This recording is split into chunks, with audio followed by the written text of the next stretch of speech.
Welcome to the fundamentals of real estate. I'm your host here, Angela Dillmon with Keller Williams Realty Chesterfield. And this is my wealth building partner, Glen Calvin, Guild Mortgage, right here in Chesterfield as well. All right, question of the day. Yes. Is everything you hear about mortgage rates true? Interesting. Just like the real estate one. Yeah. Okay, so is everything, I think everything you hear is wrong because everything on the national news is just so, I don't know, generalized across the whole entire country. Is it really true that rates in the beginning of the year, they were like, hey, rates are going to come down to 5% later this year. Yeah. Everybody just wait.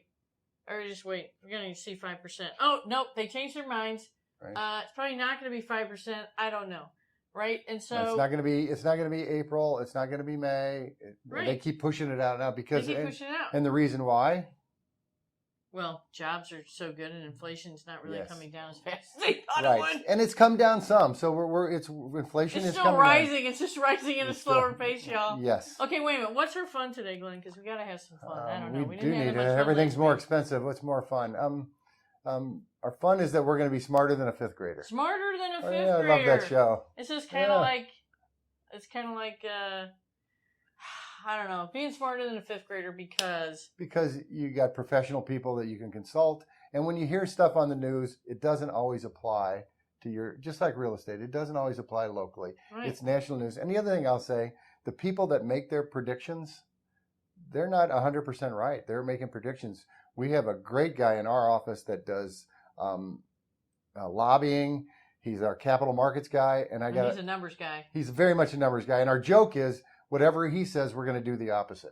and I love him to death, but he always thinks rates are coming down. Well, he thinks, and then when he thinks they're coming down, then they go up. When he thinks they're going up, then they come down. We just don't know. Right. So when I hear in the news, the headlines in the news that I hear about mortgage rates is that because mortgage rates are high, that the demand is falling.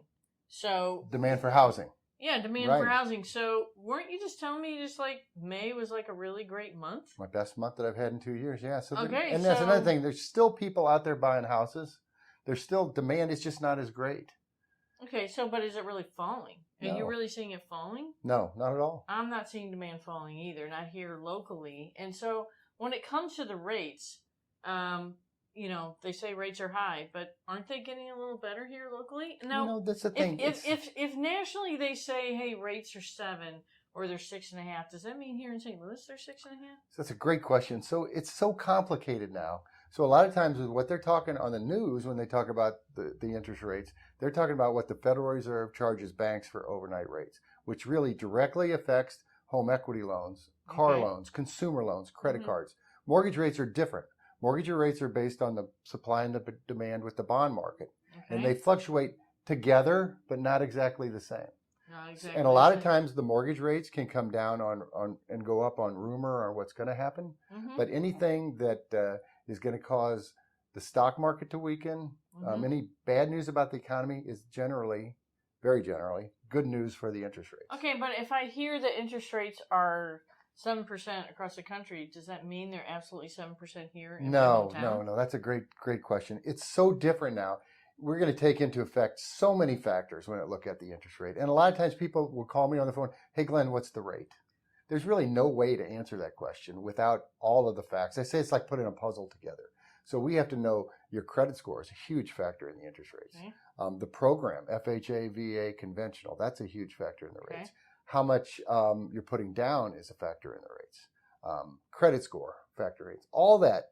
So it's really the size. Is my job history? No, not so much job history, but the size of the loan. Interesting now. Size of the loan. Bigger loans from say $500,000 to $700,000 have a slightly higher rate than loans that are say $125,000 to $200,000 because the investors are willing to pay more for those loans because they think they're going to hold them longer. They don't want to pay as much for the bigger loans because on a bigger loan, if the rates drop 0.25%, it could save you a lot of money. You want to refinance. So it's difficult, and they can change during the day. The analogy I use is the price of gas. You drive by the pump, it's $3.35 and your tank's full, and then when it's empty, you drive by the same gas station and it's $3.55. I mean, it's a commodity and it fluctuates with the market. Okay, so it's not the same if you hear whatever you hear nationally. It's not going to be the same. locally, and it may not be the same for you personally. Right. You just need to go find out what they are. So, You do. Generally today, are they more in the 6s than in the 7s? Yes, we're seeing here it. in Yeah. St. Louis, are they And improving? in March of 22, it was shock and awe. They Mhm. went from 2 3/4, 3%, all the way up. We thought they were going to go to 10. I mean, it was 4, 5, 6, 7, 7.5. It just kept going. Now we're starting to see, basically what they try to do when they raise these interest rates is to slow that economy. They're still spending a lot of money, which has an effect on the interest rates too.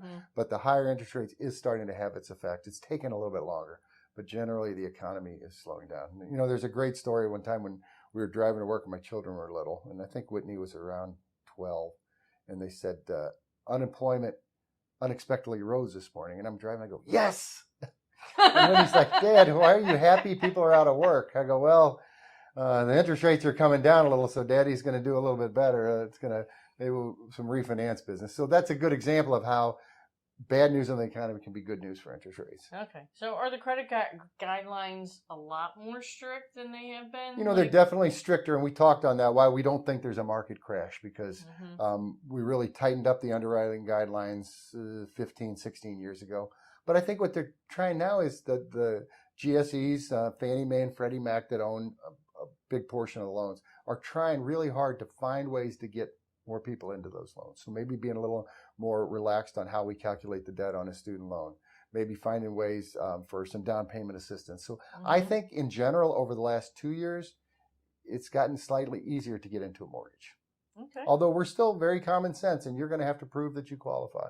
Okay. So can I buy a home with bad credit if I have a cosigner? Yeah, that's a great question. So credit is a big issue when doing a home loan. And really, generally, that score's got to be no lower than 580, I would say. And normally, you're going to be one in the 6s to get a home. So even if I have a cosigner who's like 800? Cosigner does not help with bad credit. So that's a myth out there. And a lot of people think, I can get somebody to cosign. You cannot, because we're going to look at the credit score of both borrowers. So, and the credit score that I can get off Credit Karma is not the same credit score that you pull? No, it's a different model. Ours is typically going to be a little bit lower. It's a good indicator of where you're at, but it's not going to be the same as my credit score. Okay, so do I have to be employed at my job for at least 2 years before I can get a loan if I'm a first-time home buyer? Right. Well, 2 years is what we require, but a lot of people don't realize this, that we count schooling as part of your job. So if you graduated from college and you've got your job and you've been there, 3 months, whatever, we can count that as a two-year history. Oh, look at that. Yeah. So you don't really need as much as you think. No. As far as job history goes. Right. So I can pretty much start a new job and just be there a couple months? If you're coming out of college. So we would want to see 2 years of schooling and jobs. So we think of secondary education, and it can be a trade school. Could be an associate's degree? It could. Yes. Oh, yeah, definitely. So we're just looking for that 2-year history. All right. So do I need 20% down? Another great question. I was talking about the down payment assistance program.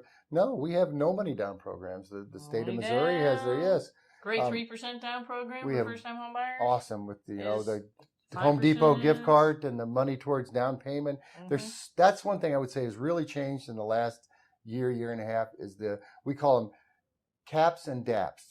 Closing cost programs and closing cost assistance programs and down payment assistance programs. Okay. And there's a lot of those. We have access to money. Now, you have to prove that you're eligible for that. So if you make too much money, we're going to say you're not eligible for that program. What we look at is the area median income, and you want to be somewhere around 80% of that. 80%? Okay. All right. So, yeah, you got to call to really find out, right?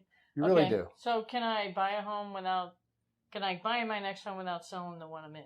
Right. A lot of people think that they've got to sell that house to buy the new house. And it'll never happen because I can't find a new one, and I don't want to be homeless, and I don't want to move twice, and all that things. Yeah, right. So you got some strategies for that? Great strategies for that, and that's one of the things about getting that application and looking at your opportunities, looking at your liabilities, your assets, looking at where you can come up with that cash for the down payment. We talked about this a lot of time. We have people tap into their 401k for a short-term loan. So I would never say touching that 401k to go on vacation or go gambling, but a lot of 401k programs will allow you to borrow money for your down payment, and when you pay that interest back, you're actually paying it back into your own 401k program. Yeah, how about so that? Yeah, you are the bank. So on that strategy, We put down minimum amount, 5% on the new house, and then we qualify for both loans. And then you buy that house, sell, move in, get this house staged, sold, take that money, and then restructure that new loan. I don't have to refinance it though. No, you don't. You can if the rates are lower, but we can actually recalculate it. Now, if you have 2 homes and you get a third, you can't buy a hotel. It's not monopoly. No? No. Okay. But we do a lot of that, and a lot of people think, well, I don't know what I would do, in the interim, but it's done all the time. Okay, great. And, home equities too. If you're thinking about maybe moving in the next couple of years and you do have a lot of home, equity in your home, you're like, hey, I only owe $100,000 and my house is worth $500,000, then consider setting up a home equity. They are free. You don't have to use them right away. You don't have to owe anything on them, but it would allow you to buy another home without selling yours. Yeah, and then you don't have to go into your... And you don't have to go into your 401k or anything like that. So they are free. They take about 30 days usually for the banks to set them up. And then you can just write that check at any given time that you need it. And you probably only need it for 30, 60 days. The funds for the down payment, they can be borrowed, but it has to be secure. And we don't think of it as a loan if you take it out of your 401k. But I can gift, right? Like I can get a gift. Yes, you can get a gift from, that's a great... And talked about our recent podcast where we did a lot of gifting programs on there where a relative can gift you money to help you buy. And a lot of that's going on still. Now, let me ask you this. Can you get somebody to accept a contract on a home contingent upon selling your current home? Wow. Sometimes. Yeah, I was going to say it's rare, isn't it? It's like a 1% chance. Right. Because if I've got 4 offers coming in, 3 of them aren't contingent and 1 of them is. So the ones that are great for this are either off market. Okay. They haven't hit the hard market yet. And the seller's got time. Seller's like, my house isn't going to go on the market for 60 days or 90 days yet. Sure, you want to put your home up and sell it? I don't care. Because it doesn't hurt their timeline. Okay, so that's one scenario to do that in. And you need to talk to a realtor if you want to find houses that are not yet hit the internet and available to buy. Those are off markets. Second, overpriced listings are kind of a thing. You can get a closing costs paid for with overpriced listings. You're right. You're not as competitive. You can still get the house for less, but you're not competing with anyone. So that's super interesting. We did just get a contract accepted on a house sale contingency, but it's like the 1% game. It's, they didn't have, they really liked our buyer's agent, Josh. They really liked the buyer's offer that they gave them, and they knew that their house would sell immediately. But when you have competition and you're a seller sitting with 5 offers, really, you're going to take the guy who's got to jump through the hoop of selling his house? No, you're not going to do it. So it's important to kind of get set up both ways. If it's a 1% chance we can do it, great. But it's really more off-market opportunities for that sort of thing. So I think there is a lot of misconception. You need to educate yourself. You need to talk to people that know what they're doing. You say something a lot of times, this is a market like nobody's ever seen. It's a market like no one has ever seen. And we'll do a podcast on pricing your home because that is just like a total 180 flip on your head. That's, these markets no one's ever seen who's alive. I mean, seriously. Yeah. I've been selling for 35 years, never seen a market like this. And so a lot of things that you do think about real estate, the strategies that we used to employ, don't use any of them. They're all new. They're all new strategies, all new everything. Well, this has been a lot of fun. I hope we cleared up some of the stuff from you. We're always a phone call away. Yeah. Join us next week when we talk about how to price your home. Interesting. Because I think you'll find the thinking and the thought process behind it very interesting. Yeah. So thanks for joining us today. We're here to help you build wealth, live your dream lifestyle, and leave legacies that matter. Again, I'm Angela Dillmon here with Keller Williams Realty Chesterfield, the Dillmon Group. And Glen Calvin with Guild Mortgage right here in Chesterfield, Missouri. Thanks. See you next week. All right. Would you like to know how much cash is in your home? Would you like to know what that cash could do for you? Would you like to figure out how to pay off your home faster? Would you like to set up a private search where no one will try to bug you or sell you anything when you're searching for another home? I got an app for that. The Wealth Building app for your home. HomeBot. It's free. Click here.